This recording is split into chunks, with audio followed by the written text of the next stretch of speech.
मागील भागात आपण पाहिलं, प्रसादला हॉस्पिटलमधून डिस्चार्ज झाला होता. डिस्चार्जच्या वेळी हॉस्पिटलच्या बिलाची रक्कम पाहून प्रसादला प्रश्न पडला, एवढी मोठी रक्कम प्रीतीने कशी मॅनेज केली असेल. प्रसाद, प्रीती आणि पियुष, शैली सगळेजण मिळून घरी पोहोचले होते. पाहूया पुढे, राहिले दूर घर माझे, भाग 8. घराबाहेर टॅक्सी थांबली होती. प्रीती चावीनं फाटकाचं कुलूप उघडत होती. प्रसाद घराकडं बघत होता. कितीतरी दिवसांनी तो मनापासून घराकडं बघत होता. घर घेतलं होतं त्यानंतर कदाचित पहिल्यांदाच. छानसं टुमदार घर. त्यावेळी सरलाताईंनी मागं लागून त्यावर सरला निवास नाव टाकून घेतलं होतं. अंगणात छोटीशी बाग होती. त्या बागेत कितीतरी फुलझाडं आनंदानं डोलत होती. सगळी झाडं कशी प्रसन्न टवटवीत दिसत होती. प्रसादचं लक्ष कारकडं गेलं. अरे हो, कार तर ऑफिसमध्येच होती. घरी कोणी आणून सोडली? प्रसाद म्हणाला. तुमच्या ऑफिसमधले ते शिपाई काका? तुम्हाला ॲडमिट केल्यावर ते एकटेच आले होते भेटायला. त्यांनी आणून सोडली. आणि हो, तुमच्या बॉसचा पण फोन येऊन गेला होता, शैली सांगत होती. तोपर्यंत प्रीतीनं दाराचं कुलूप उघडलं. शैली आणि पियुष सामान घेऊन आत गेले. प्रसाद अंगणातच घुटमळला. खरं तर त्याला घरात जाताना खूप गहिवरून आलं होतं. अंगणातूनच त्यानं घर डोळे भरून पाहिलं. दारावर सुरेख विणलेलं तोरण लावलेलं होतं. दारासमोर छान छोटीशी रांगोळी काढलेली होती. सगळीकडं एक वेगळीच प्रसन्नता जाणवत होती.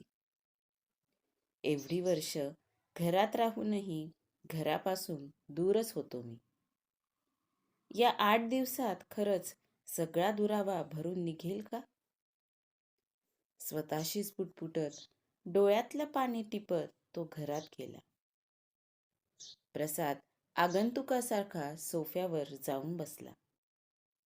बसल्या बसल्या तो घर बघत होता. त्यानं नवीन घर घेतलं होतं तेव्हाचं केलेलं फर्निचर होतं. काळाच्या प्रवाहात आता ते जुनं वाटत होतं. पण घर अगदी टापटीप होतं. सगळं जागच्या जागी नीट ठेवलेलं. कुठंच धुळीचा कणही नव्हता.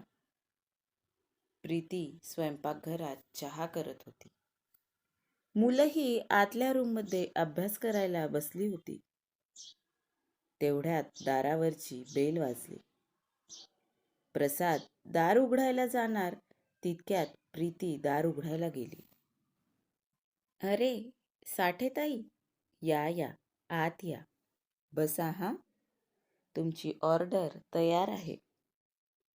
सॉरी बरं, आमच्या ह्यांची तब्येत बरी नव्हती. 4-5 दिवस झाले हॉस्पिटलमध्येच होते. त्या दिवशी उगाच तुमची चक्कर वाया गेली. बोलता बोलता प्रीती आतल्या रूममध्ये गेली. साठेताई सोफ्याच्या बाजूच्या खुर्चीवर बसल्या होत्या. प्रीती हातात एक पिशवी घेऊन आली. तिनं ती साठेताईंना दिली. त्यांनी पिशवीतलं सामान बाहेर काढलं. खूपच सुरेख विणलं हो प्रीतीताई. नाजूक नक्षी आहे अगदी. हे घ्या तुमचे राहिलेले पैसे. बरं, माझी एक मैत्रीण आहे, तिला स्वेटर विणून द्याल का? साठेताई म्हणाल्या. हो, देईल की, प्रीती म्हणाली. माझ्यासाठी एक करड्या रंगाचं स्वेटर विणलं होतं प्रीतीनं. तेव्हा आमचं नवीनच लग्न झालं होतं. रंग आवडला नाही म्हणून किती निर्दयीपणे मी ते स्वेटर भिरकावलं होतं. ते स्वेटर नाही तर मी प्रीतीच्या प्रेमाची ऊब भिरकावून फेकली होती. कदाचित त्यावेळी मी ती सांभाळली असती तर. प्रसाद मनातल्या मनात बोलत होता. प्रीतीनं समोर चहा आणून ठेवला तेव्हा त्याचं लक्ष गेलं. साठेताई निघून गेल्या होत्या. संध्याकाळ झाली होती. प्रीतीनं देवासमोर दिवा लावला. उदबत्तीचा मंद सुगंध सगळीकडं दरवळला होता. प्रीतीनं फटाफट रात्रीच्या जेवणासाठी स्वयंपाक केला. आज कितीतरी वर्षानंतर प्रसाद सगळ्यांसोबत डायनिंग टेबलवर बसून जेवण करत होता. एरवी बहुतेक वेळा तो बाहेरूनच खाऊन यायचा. कधी खाऊन नाही आला तरी रात्री उशिरा घरी यायचा. त्यामुळं रात्रीच स्वतःच दरवाजा उघडून घरात यायचा. प्रीतीनं टेबलवर ठेवलेलं अन्न असायचं ते खाऊन तो तिथंच सोफ्यावर झोपायचा. डायनिंग टेबलवर सगळे चुपचाप बसून जेवत होते. जेवणं आटोपली. मुलं परत अभ्यासाला बसली. प्रीतीनं स्वयंपाकघरातली आवराआवर केली आणि एका वाटीत प्रसादची रात्रीची औषधं काढली. पाण्याच्या ग्लाससोबत ती प्रसादला नेऊन दिली. प्रीती झोपायला आली की झालेल्या सगळ्या गोष्टींसाठी आधी तिची माफी मागेल आणि ती देईल ती शिक्षा आनंदानं स्वीकारेल. प्रसाद स्वतःशी संवाद साधत बेडरूममध्ये फेऱ्या मारत होता. बराच वेळ झाला तरी प्रीती आली नाही म्हणून तो बेडरूमच्या बाहेर आला. बाजूच्या रूममध्ये प्रीतीचे आणि मुलांचे हसण्या बोलण्याचे आवाज येत होते. प्रसादनं दाराआडून हळूच वाकून सगळ्यांना पाहिलं. खरंच त्या तिघांचं एक सुंदर विश्व तयार झालं होतं. त्यात प्रसाद कुठंच नव्हता. आतापर्यंतच्या स्वतःच्या वागण्याचा पश्चाताप करत प्रसादला रात्री कधीतरी झोप लागली. तो सकाळी उठला तर पियुष क्लाससाठी निघून गेलेला होता. शैलीची कॉलेजची तयारी सुरू होती. फ्रेश होऊन तो सोफ्यावर बसला. त्याचं लक्ष टीव्हीकडं गेलं. त्या काळी त्यानं घेतलेला रंगीत टीव्ही, बॉक्सच्या आकाराचा. टीव्हीचे बटन दाबून तो तो सुरू करायचा प्रयत्न करत होता. तो सुरू होणार नाही. आम्ही टीव्ही बघतच नाही. शैलीनं प्रसादला बोलता बोलता एक इंग्रजी आणि एक मराठी न्यूजपेपर आणून दिला. मोठ्या आश्चर्यानं तो न्यूजपेपर वाचत बसला. प्रीतीनं त्याला नाश्त्याची प्लेट आणून दिली आणि तिची ती तयारी करून बाहेर आली. बाबा, येतो आम्ही. तुम्ही नाश्ता करून घ्या. दुपारचं जेवणही बनवून ठेवलंय. तिथंच टेबलवर आहे. जेवून घ्या आणि औषधी घ्या, शैली म्हणाली. आणि दोघी मायलेकी घराबाहेर पडल्या.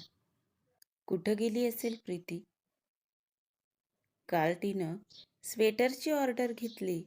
त्याचं सामान आणायला गेली असेल बहुतेक. बापरे, म्हणजे तिनं असे पै पै साठवलेले पैसे माझं हॉस्पिटलचं बिल म्हणून किती सहज दिले. मी मात्र तिला कधीच सेव्हिंग्सबद्दल, पॉलिसीबद्दल काहीच सांगितलं नाही की कशावर नॉमिनी म्हणून तिचं नाव टाकलं नाही. एकदा मरणाच्या दारात जाऊन आलोय. आता पुन्हा ती वेळ यायच्या आत मला सगळं नीट मॅनेज करून ठेवावं लागेल.